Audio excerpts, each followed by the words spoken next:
Greetings! Welcome to the Devlog for hot dogs, horseshoes, and hand grenades. We're going to start off as always with a quick sound check. Make sure speakers aren't up too high. Wonderful.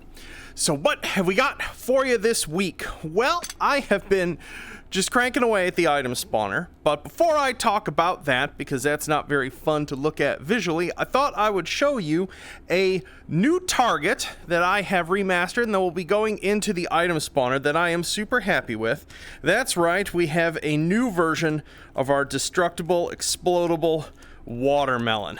This is basically part of a family of targets that I've been putting together to go with all of our steel here, which is sort of a destructible category. And over the process of doing so, I've been trying to basically make these a lot more satisfying to destroy. So I guess let's see. Well, I mean, let's just throw it first. Ha! Blap. So as you can see, it has sort of like multi-stage gibbing to it. There we go, breaks apart and then breaks apart into a couple chunks here, and each of these individual chunks can break apart and do their little particle visual effect as well. Super satisfying. Make sure there's nothing in my track range here for me to hit. Whoops! Ha! Oh, that's just... Oh, I could do this all day. Oh, that's wonderful. Let's see. Boom! 10 points. I don't know how you score that one in IPSC. Watermelon chunk to the center mass. But yeah. Oh, that is just an absolute delight. Let's shoot one as well. Do-do-do-do-do-do. Blammo. Wonderful. But yeah, basically I'm still working on a couple of the core systems, because obviously there's some sort of design challenges, right? Involving sort of destructibles like this and our save and load system. Mainly in terms of like how the behavior is based upon what you expect it to be. Like, the player would expect, basically, that if they went over to the item spawner and they pulled out some watermelons and they set them up like so in their scene and saved the configuration like this, that it would bring them back. What they would not want is if they were blown apart like that, and for some reason they were to, every single watermelon that they had shot at some point in the game would get encoded. Right now that's what happens, because to prevent some of the sort of crashing issues that have occurred in the past during blowing up destructibles, one of the things that I do is that watermelon is still kind of here, in that it's like its root container and its and such is here. So I still need to go through the process of making sure that destructibles that have some vestigial part of them in the scene still are not saved with the save load system, but that work is still in progress. Oh, that's great. Other stuff that has this is, I'll explain once I get a VR, but man, this has been a week.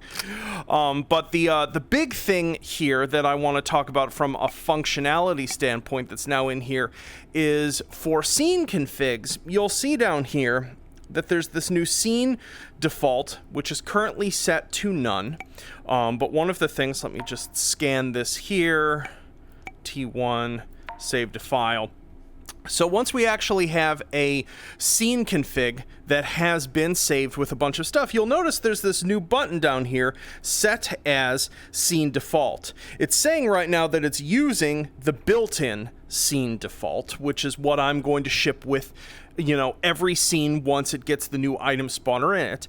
But if you want to change that, if you want to set up like, oh, when I'm in this scene, I always use this gun and I always like having my target set up there in a particular way, or if you know, build a fort in one scene and you just use that, that's your defense scene, that's what you enjoy doing, you can save that configuration and then you can set it as the scene default, and then every time the scene loads, including when you just hit reload scene, it will load the scene and then immediately load that vault configuration as long as it's a valid one. So for those of you who have like to set things up just how you like, you're going to be able to not only set it up and save that, but have it just come up automatically upon scene load if that's what you fancy. So, and just in case you get yourself into a situation where you basically are like, I saved too many things and set as default, and it just goes haywire when I load the scene, there'll be some sort of options, probably in the options panel, to basically clear out all of that data, or you can do it manually. Once this is all done, I'm going to make a video on manual file manipulation for the vault, just in case you ever get into trouble. So yeah. Oh, fantastic. Oh, I just missed that one. There we go.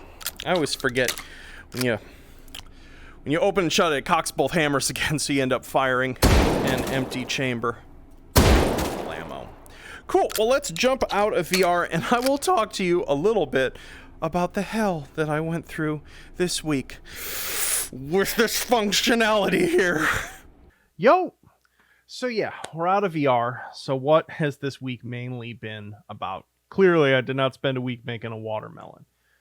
So there's an adage you sometimes hear in game development that the last 5% of making a game work is 90% of the work.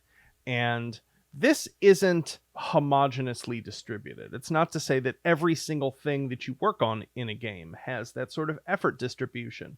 But some things do, and some things have an even worse. So if you had asked me last week, how close are you done to having the vault done? I would have been like, 95%. It's just about ready. And this was one of those moments where that last 5 to 10% has been a nightmare. Now, a bunch of this has to do with the fact that I am trying as much as possible with this encoding system to not just handle the content that I've made for the vanilla game, but to handle not just the sort of content that modders have made and that they enjoy, but try to elegantly handle all of the situations that are likely to transpire going forward in regards to user content. So I sometimes get sort of like I was basically working on some systems to make sure that when, say, you encode a scene with a custom quick belt layout that you modded in, and a custom gun with some custom ammo type, with custom sub ammo types, and you encode that in, and then you take those mods out for some reason and try to load that content, I want to make sure that it not only handles that moment gracefully, but that it actually surfaces to the user why it cannot spawn that content, so that you actually get some error messages above the vault. It's like, can't find that quick belt slot, so yeah, can't spawn this. And the thing is, like, I'd gotten a comment from someone where they were like, oh, it's really good that you're, it's cool that you're willing to put in that effort for people doing stupid things. But the reality is like with all user content and mod communities, a lot of that content doesn't have a lot of permanence to it. Mods sort of go out of date. People move on with their lives. Like, it isn't their job to do these things. You can't make the assumption that every piece of custom user content that someone plays and enjoys at one point will be available forever, or will continue to function. So you have to assume over the course of a play cycle that if anyone is using sort of custom content injected into a game, at some point they will run into a situation where that custom content is no longer present, and they're still attempting to run, and there might be sort of dangling references in what they've saved to that content. So it's not so much about handling like, oh, some people just do dumb things, like they install mods and they take them out. It's more to elegantly handle what is likely to occur to almost everyone who loads a mod at some point over the course of their play with the game, possibly over years. So that has been what has been a tremendous amount of this work, has been about sort of check guards and doing sort of pre-processing. So one of the things that I do is, before I even start the loading routine, which is complex and can be across multiple frames because it asynchronously loads that content, is I pre-process the vault file and basically check for every single type of of ID that it could be referencing, and go, is this actually in the game? So I don't make any assumption that any content attempting to be loaded from a vault file exists at all, and so I actually verify that and print an error message if something is missing. The other thing that took a lot of time, and it's no fault to the mod maker here, because they knew they were stretching some systems a little further than they were, but as much of like this is as much about my poor architectural decisions like 5 or 6 years ago. But basically there are some user mods that involve like custom tactical rigs, and you can like attach individual pouches onto those rigs, and those pouches can hold objects, and importantly, like those pouches can have other pouches attached to them that also hold objects. So basically you've got this situation where there is an arbitrarily deep, jagged hierarchy of different types of objects that themselves can have quick belt slots associated with them that can hold objects that have their own messy hierarchies, including possibly their own quick belt slots. And so it has taken me over the course of the week 3 whole rewrites of not just the vault, but like not just the part of the vault that tries to save this stuff, but the way quick belts work at all.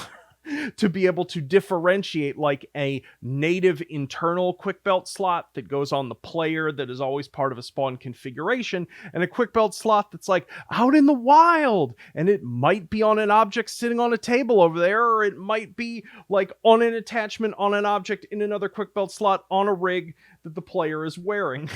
Sort of thing. And so this has honestly been one of the bigger programming challenges of my life. Just sort of like iterating and being like, okay, so it saved that part of it, but then just lost those objects. Oh, that's because I'm not even looking there. And since, with so many design problems, it's sort of going in these loops and going like, am I asking the correct question for what I want in the first place? And then if that's the case, did the rest of the code around it, did I do that right? So this has been one of, it definitely has meant that the vault at this point is the most adult piece of software that I have ever written in my life. And it's certainly been the biggest challenge, but it's important because this is in a big way the new item spawner, and the sort of vault, which now is just marked save load in the item spawner, is really the bedrock of sort of bringing to completion the entire sandbox side of H3 as a game. Every sort of future sandbox scene is going to orbit and run around this. So like I was showing you earlier, that sort of default scene config stuff. Right now in the friendly 45 range, there's a bunch of pots sitting out. There's a bunch of steel targets sitting about, and things like that. Those right now are just literally in that scene, or an object that loads them is in a fixed configuration, and I had to make a bespoke interface that sits on the garbage can that allows you to reset those.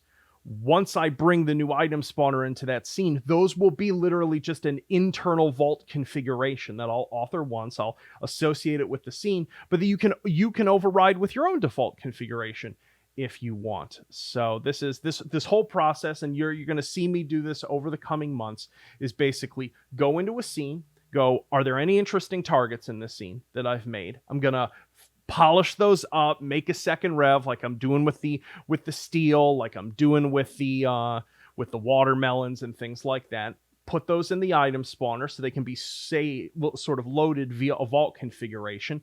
Remake the default configuration of the scene using this new system. Put AI nav mesh in, make sure the sound is great, optimize a few things, and then call that scene done and fully integrated. And once I've done that, you'll be able to save and load scene configurations in that scene too. So it will be a gradual rollout of this functionality. Basically, as soon as you see the new item spawner in a scene, you'll know that it is available there. So, but yeah, so it's been a bit exhausting to do all of this, but it feels good because eventually a giant sprawling project like H3 needs to have pieces of it capital F finished, and the getting this item spawner in the place that it needs to be and getting the save load functionality is the biggest step towards making the whole sandbox component of the game feel so much more integrated and considered and done. And over the next month, I gave a little bit of a tease in the Discord to this, But basically you're going to see some new tools arriving as well to enable your sandbox play, and a sort of an integration of some of them. The SOSIG spawner, as it currently exists, which is basically just like a dev tool, is actually going to get more robustly integrated with other functionality.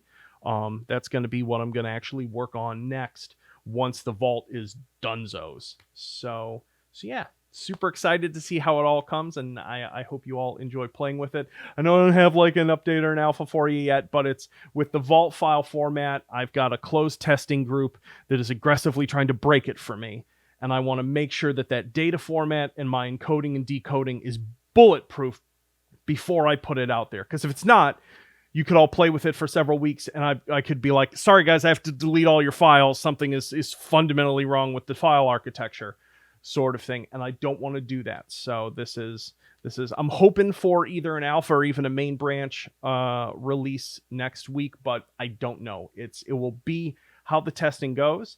And when I know it's safe for people to run wild and be like, I'm gonna build a fort with it, it will go into a public release. So yeah. Well, that was a lot. I'll stop rambling. I hope you all have a wonderful weekend, and I'll see y'all soon.